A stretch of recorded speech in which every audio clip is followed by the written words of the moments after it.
Assalamualaikum warahmatullahi wabarakatuh.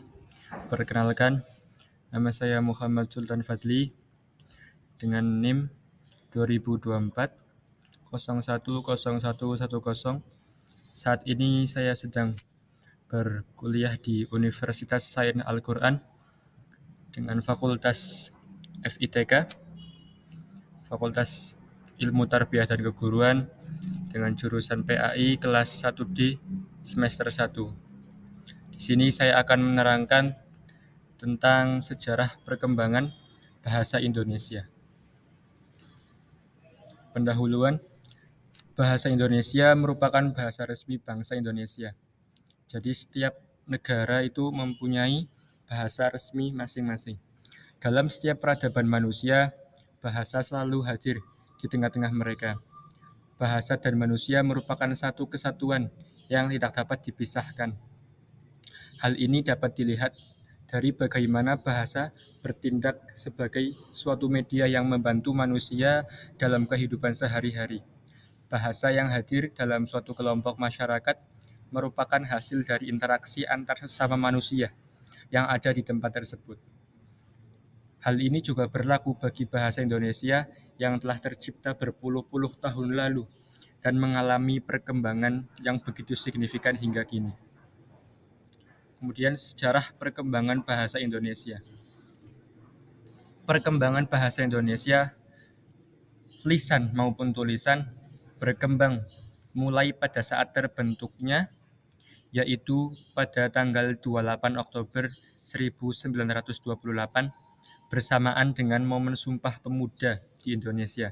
Setelah terbentuk, bahasa Indonesia terus berkembang seiring berlakunya ejaan Van Ophusen, Swandi, Melindo, bahkan hingga ke ejaan yang disempurnakan atau yang sering disebut EYD. Ini adalah beberapa contoh sederhana bagaimana bahasa Indonesia dengan pesat mengalami perkembangan. Bahasa Indonesia yang telah dikenal oleh khalayak merupakan bahasa Melayu yang menjadi lingua franca atau bahasa perhubungan di Nusantara kala itu. Bahasa Melayu telah ada dan digunakan terlebih dahulu.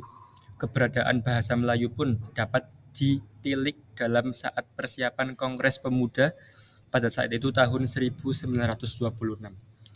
Para pemuda masih mempermasalahkan tentang sebutan bahasa persatuan di Indonesia kala itu.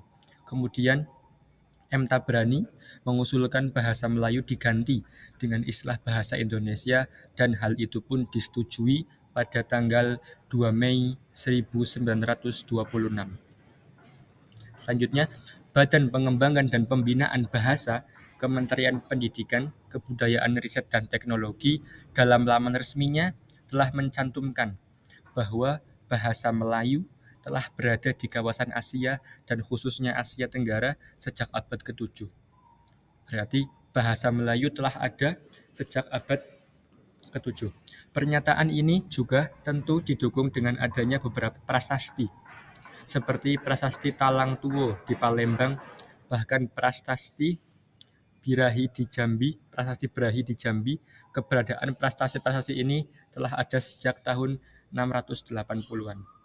Selanjutnya, untuk sejarah perkembangan bahasa Indonesia dapat disoroti melalui zaman Sriwijaya pada saat itu yang menggunakan bahasa Melayu untuk menjadi bahasa pembelajaran, kebudayaan, dan hingga pada saat penyebaran agama Kristen oleh para pendeta-pendeta dan orang Belanda pada saat masih berada di Indonesia.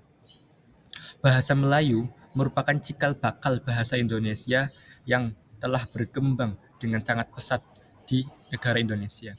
Bahkan sebelum bahasa Indonesia pertama kali resmi diumumkan pada Sumpah Pemuda, bahasa Indonesia sejak dahulu telah membentuk bangsa dan mempersatukan keberagaman yang ada di Indonesia, yang memiliki tingkat kemajemukan yang sangat tinggi.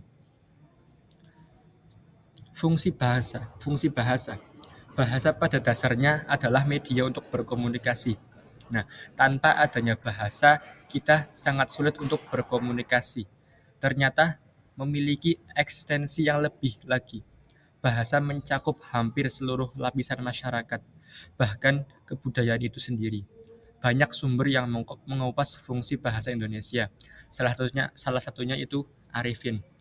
Kedudukan bahasa Indonesia memiliki fungsi sebagai berikut. Yang satu, sebagai lambang kebanggaan bangsa. Bahasa Indonesia mencerminkan setiap nilai-nilai yang dimiliki oleh bangsa Indonesia. Yang kedua, sebagai lambang identitas nasional. Berarti bahasa Indonesia merupakan identitas ataupun jati diri dari orang-orang ataupun penduduk Indonesia. Yang ketiga, sebagai alat perhubungan antar warga, antar daerah, dan antar budaya.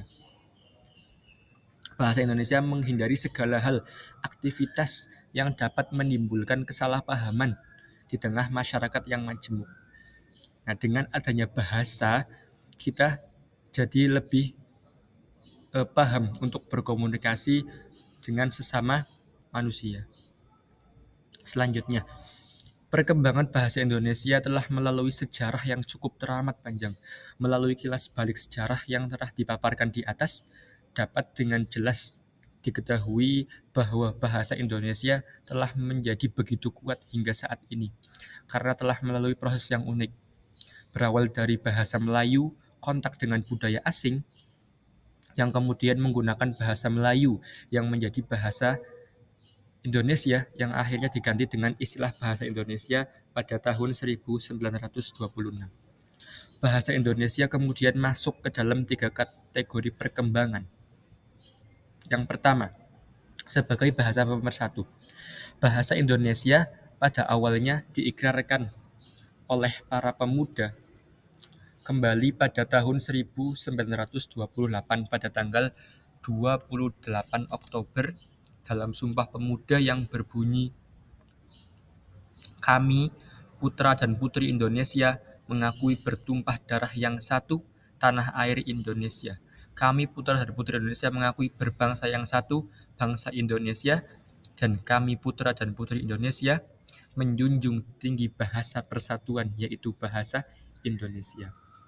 Dengan sangat jelas bahwa bahasa Indonesia pertama kali digunakan ataupun diikrarkan sebagai bahasa pemersatu pada bulir ketiga.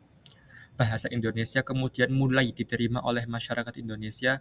Dengan diterimanya bahasa Indonesia secara harfiah, bahasa ini kemudian menjadi bahasa pemersatu bangsa.